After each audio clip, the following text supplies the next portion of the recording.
Johann Heynlin, variously spelled Heynlein, Henelyn, Henlin, Hélin, Hemlin, Hegelin, Steinlin, and translated as Johannes Lapide, Jean Lapierre, Johannes Lapideus, Johannes Lapidanus. Johannes de Lapide was a German-born scholar, humanist, and theologian who introduced the first printing press to Paris in the late 15th century. Born in Stein, near Pforzheim, in Baden-Württemberg, Heynlin may have been of Swabian origin. On the completion of his academic studies in Germany, presumably at Leipzig and Freiburg, he proceeded to Paris to pursue the study of philosophy and theology. In Paris, he came in contact with the foremost representatives of realism, who, recognizing Heynlin's abilities and probable future influence, exerted the powers to the utmost to mold his mind after their own and thus make him, like themselves, a bitter opponent of nominalism. Their efforts were successful. In 1464, Heynlin went to the University of Basel and applied for admission to the professorial faculty of arts. The old controversy regarding the nature of universals had not yet subsided, and in the University of Basel nominalism held sway. Hence, in view of this and the maintenance of peace within the institution, the admission of Heynlin to the faculty was not accomplished without a most vigorous opposition. Once a member of the faculty, he hoped to rid it of all nominalistic tendencies,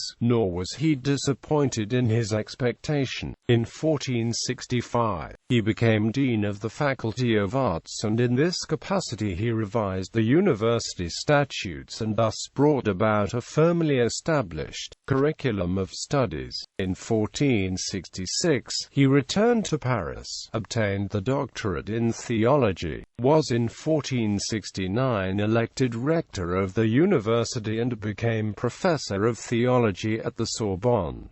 Heynlin's printing press.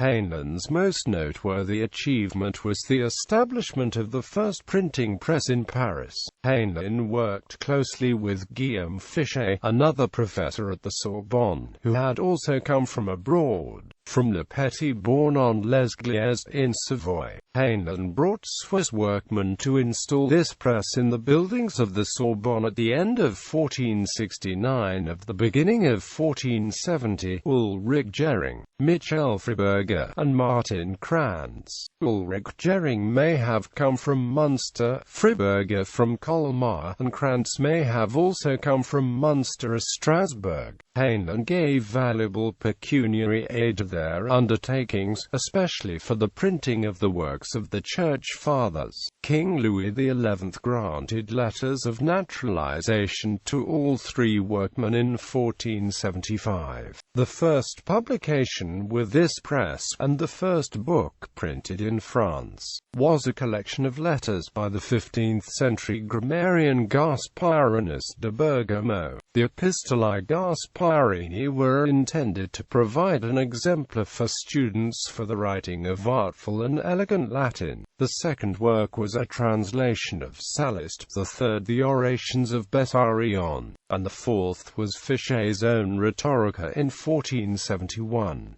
The number of the works which they published from 1470 to 1472 amounts to some 30 works. At the end of 1472 or at the beginning of 1473, Heynlin and Fichet left the Sorbonne to settle on Rue Saint-Jacques. Two of their apprentices, Pierre de Kayser and Jean Stoll, established around the same time and on the same street their own competing printing press with the emblem of the souffle vert.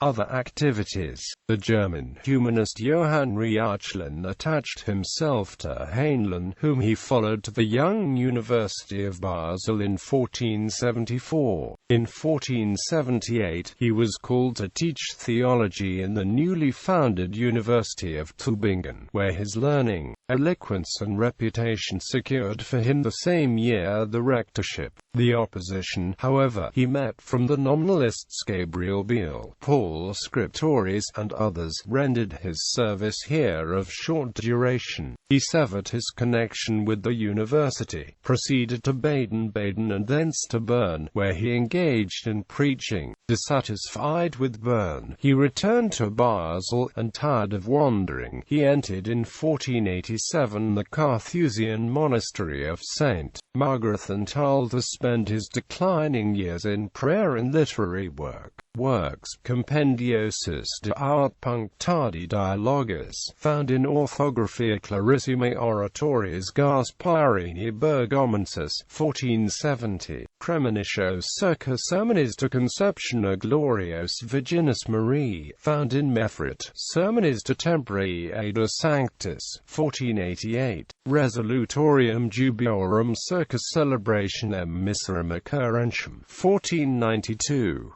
Libri Artis Logici Porphyriae Aristotelesi, Commento Jet, 1495.